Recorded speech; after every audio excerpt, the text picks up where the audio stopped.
community. 2012 starts 2 years before and 2 years after. We are in the midst of 2012. It is going to be a positive world. When they say when a door closes, a window opens, it's true because I've seen it all over the world. I'm meeting youth traveling. I meet Cambodians in Paris. I meet Salvadorians in Milan. And how we communicate is through the graffiti, through the arts. I'm sometimes 20 to 30 to 40 years older than some of these people. But once we speak about our passion, there's no age limit. And there's a word that's been coming out that I keep on hearing, and that's citizens of the world. I'm a world citizen. When you ask an Italian, you know, you have beautiful culture, they say, we don't have culture.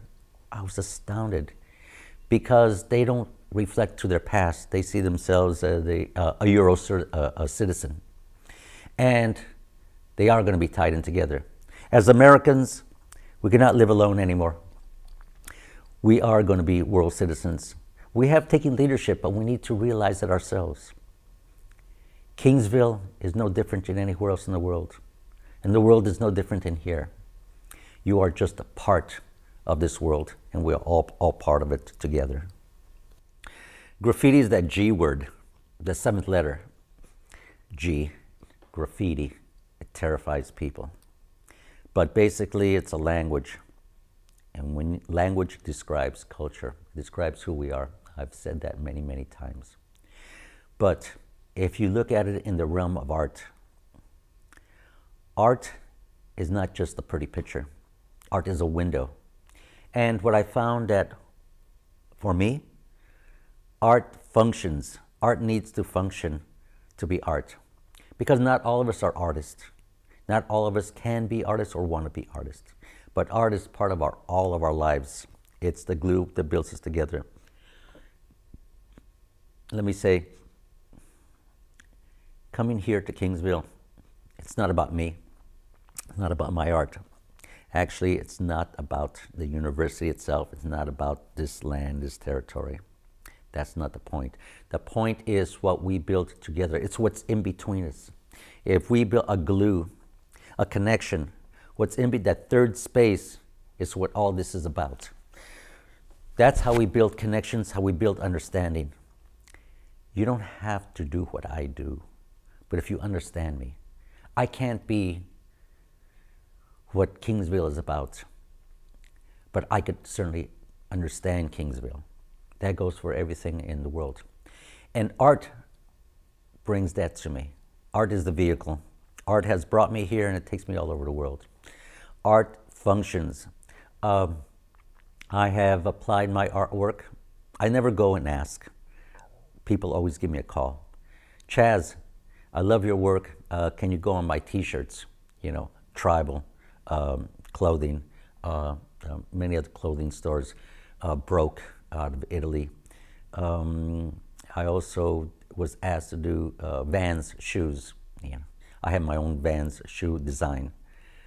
I was asked by Pony, Adidas, Nike, but those shoes are really East Coast. Those are big type of shoes. That's not who I am. West Coast or more about pajama wear, cholo wear. We wear our t-shirts out and baggy. From the zoot suiters, they used to wear their pants up to their armpits and then really draped in long coats. They used to call them drapes. The West Coast is more of a airy, loose society. So pajama wear, we wear shorts past our knees. That's kind of our style. So I was asked by these tennis shoe companies, and then I decided to do a Vans shoe because that's who I was. I get as much kick is when I see a young man wearing a t-shirt design of mine as I do having a good painting and a good museum wall, because it works. I'm reaching the audience. My work is not about myself, that I said.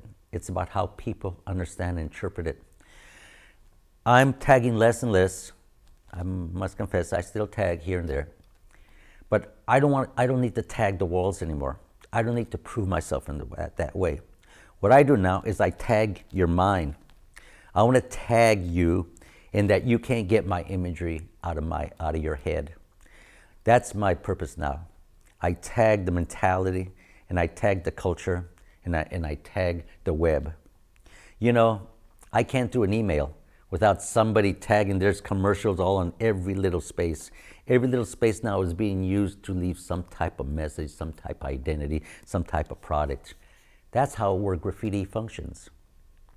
I've been asked to design men's clothes out of Tokyo. When I was in Auckland, New Zealand, I interpreted a Maori song in their language, in my style of letters. I have to give lectures and give speeches and write for the Getty Museum. Asked me to write there on their blog. I was interviewed by Source magazine. I've been interviewed in Rolling Stone recently interviewed me. Is the way what I have to do with the newspapers and the interviews. I need to define who I am first, describe what I do, but I also need to defend it. And defend it not through words, but also through actions, through my work. When I apply myself throughout the world, that's who I am. And that's how graffiti functions. There's about a few dozen of us who are world graffiti, almost like rock stars. We get paid, we get flown, hotels, food, everything all totally covered. Who wouldn't want to be that? I was in Tokyo and I met Chaz. I believe he was just coming from Shanghai, and he was going out to Peking to do a big art show. When I was out at the museum, I got an email from Futura 2000. He was having a big show in Lisbon, in Portugal. And when I was there in Milan, a famous New York writer, Sharp, who I very much respected, who I never met, he flew in from Paris just to meet me, and we hung out for a few days. And the New Yorkers, the Sharp had been living in Paris for the last 15 years and speaks 4 languages. That's the caliber of what the graffiti movement is about. And that's about the future. I feel I'm just beginning to start. The opportunities that are opening up for this type of artwork are endless because we apply our work. Our work functions. You wear our work. There are 1,000 men or more, I'm sure a lot more, who have my skull, my tag tattooed on their skin. There's the mythology. It's not a myth, it's for real. That they believe if a gang member in LA who's in prison, who has my tattoo, my Señor Suerte, my skull tattooed on their body, if they get shot, that they won't die. Men have been coming to my home, and I've met many of them who have tattoos of my skull on the top of their head, the full body, chest, full backs, down their legs, incredible. When I see that, I understand how art functions because it's about belief. Let me explain something about artwork. When art leaves my studio, when I finish a piece, the value is 0. My art doesn't have any value. It's worth nothing. That's a concept. Follow me. The real value is once that painting leaves my studio and it's shown. My paintings go on vacation. They go all over the world, and then they come back. And then is when people see it and I get some reviews, response, critiques, compliments, reviews in magazines, videos, television, websites, blogs. It comes back and it tells me that people start believing in it. They start understanding it. The true value of art is when people believe in it. And then later on down the line, somebody's going to bring out their paycheck and give me some money for that piece because they want the original. But the value of art is not the piece itself. It's how it works in the world. That's how art works nowadays. We don't paint a pretty picture. We paint a window. When I started painting there in 1969, I felt very much alone because, for one, I'm not a gangster. Had cousins who were in prison, And then I had an uncle who was a zoot suiter.